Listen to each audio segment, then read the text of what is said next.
जी बहुत कंफ्यूजन है।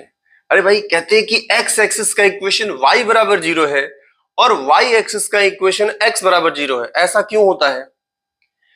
तो देखिए x एक्सिस का इक्वेशन y बराबर 0 इसलिए होता है क्योंकि x एक्सिस पर अगर कोई पॉइंट बैठा हुआ है, इस एक्सिस पर, हॉरिजॉन्टल एक्सिस पर अगर कोई पॉइंट बैठा हुआ है तो उसका कोऑर्डिनेट क्या होगा? मान लीजिए कि हमने यहां पर एक पॉइंट लिया, क्लियर?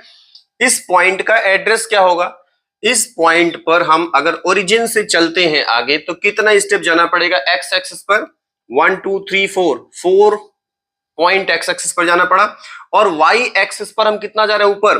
ऊपर तो हम जा ही नहीं रहे भाई, क्योंकि ये पॉइंट एक्स एक्सिस पर ही है, इसलिए इसका वाई कोऑर्डिनेट क्या हो जाएगा? 0। तो एक्स एक्सिस पर जितने भी पॉइंट्स हैं सभी का जो कोऑर्डिनेट होगा, उनका जो वाई कोऑर्डिनेट होगा, सेकंड वाला जो पार्ट है यानी ऑर्डिनेट जो है वो 0 है, क्योंकि वो एक्स एक्सिस है, वाई पर हमें जाना ही नहीं है, वाई पार्ट 0 है। हर एक पॉइंट का, एक्स एक्सिस के हर एक पॉइंट का वाई पार्ट 0 है, इसीलिए एक्स एक्सिस का जो इक्वेशन होता है वो वाई बराबर 0 होता है, ठीक है? और वाई एक्सिस का इक्वेशन एक्स बराबर 0 क्यों होता है? क्योंकि वाई एक्सिस का जो भी पॉइंट है उसका जो एक्स कोऑर्डिनेट, अगर इसका हम कोऑर्डिनेट लिखेंगे तो क्या लिखेंगे? पहले ओरिजिन से एक्स एक्सिस पर कितना चलना हुआ? तो एक्स पर तो हम जा ही नहीं रहे ना भाई, यानी कि 0 है। वाई एक्सिस पर कितना जा रहे हैं? 4 जा रहे हैं।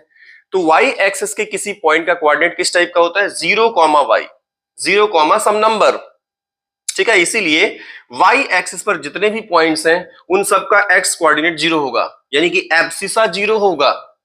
तो अगर एब्सिसा 0 है, इसका मतलब वाई एक्सिस का इक्वेशन क्या हो जाएगा? एक्स बराबर 0, यानी कि हर एक पॉइंट का एक्स पार्ट 0 है, इसीलिए वाई एक्सिस का इक्वेशन होता है एक्स बराबर 0। क्लियर हो गया?